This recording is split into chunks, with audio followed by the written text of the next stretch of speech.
Bonjour à tous, ravi de vous retrouver et bienvenue dans ce flash. Le président Alassane Ouattara présente les opportunités ivoiriennes à Washington. Le chef de l'État a parlé de sortie de crise et de la croissance économique aux hommes d'affaires, hommes politiques et aux universitaires. L'objectif pour le chef de l'État est de montrer que la Côte d'Ivoire tient aujourd'hui sa place sur la scène internationale. Le plus grand lieu de vente de produits alimentaires et divers de la ville de Dimbokro est parti en fumée. Un incendie qui a causé beaucoup de dégâts matériels évalués à plus de 250 millions de francs CFA.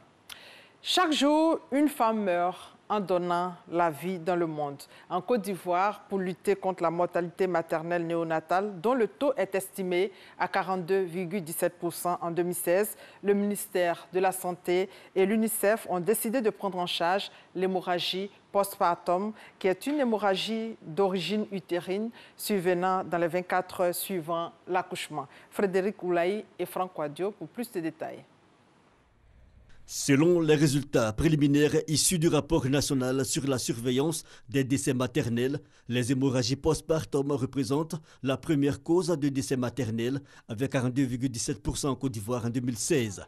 Réduire le taux de mortalité lié à l'accouchement en Afrique et particulièrement en Côte d'Ivoire, un objectif pour le ministère de la Santé et de l'Hygiène publique avec l'appui de l'UNICEF. Un programme de prise en charge de l'hémorragie du postpartum immédiat s'offre désormais aux sages-femmes et gynécologues avec la méthode UBT. Cette initiative vient accroître la palette des mesures de prise en charge des hémorragies. Nous ne pouvons que nous réjouir de cette opportunité qui vient en appoint aux stratégies sous-développées en matière de réduction des décès maternels. Face au drame des femmes qui perdent leur vie en voulant donner la vie, l'UNICEF et nos partenaires avons tissé ce partenariat avec l'Université de Harvard qui peut servir à arrêter en quelques minutes une hémorragie en postpartum lorsque une femme participe à un événement complètement naturel pour mettre au monde un nouveau être vivant. La méthode UBT ou encore le tamponnement intra-utérin, cette trouvaille de Thomas Burke, enseignant à l'Université médicale de Harvard aux États-Unis, offre des taux de réussite de 97% après les tests effectués dans certains pays africains, notamment au Kenya et en Côte d'Ivoire, précisément au CHU de Yopougon. Il est important que nos étudiantes s'approprient cette méthodologie-là. On va vérifier qu'elles savent mettre en place ce dispositif et c'est important parce que ça va sauver des vies humaines et ça va sauver surtout la mère et permettre à l'enfant d'avoir sa mère avec lui. Les cibles concernées, les femmes à faible revenu à Abidjan et l'intérieur du pays. La mise en œuvre de ce nouveau dispositif prend en compte la formation des formateurs et prestataires de santé des hôpitaux et centres de santé communautaires. Ils sont formés à la prise en charge de l'hémorragie postpartum immédiat par tamponnement intra-utérin à l'aide du ballonnet. On revient maintenant sur cette information en images. Le plus grand lieu de vente de produits alimentaires et divers de la ville de Dimbokro est parti en fumée. Un incendie qui a causé beaucoup de dégâts matériels évalués à plus de 250 millions de francs CFA.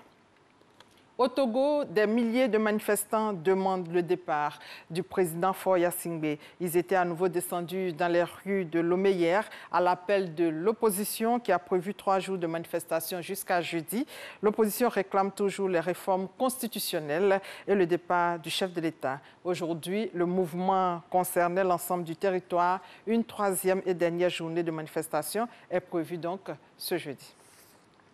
Soumis à un blocus total de l'Arabie saoudite depuis 3 jours, le Yémen fait face à une crise humanitaire sans précédent qui pourrait faire des millions de victimes selon l'ONU. L'agence demande un accès pour l'acheminement d'une aide rapide.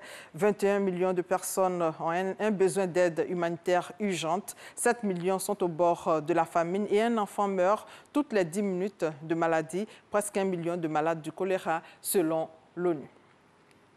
Un nouveau membre du gouvernement britannique a dû démissionner après avoir rencontré en secret des dirigeants israéliens. Theresa May, qui doit déjà gérer un scandale de harcèlement sexuel et le Brexit, est fragilisée. Et voilà, c'est la fin de ce flash. On se retrouve à 13h. Merci. Merci de votre fidélité.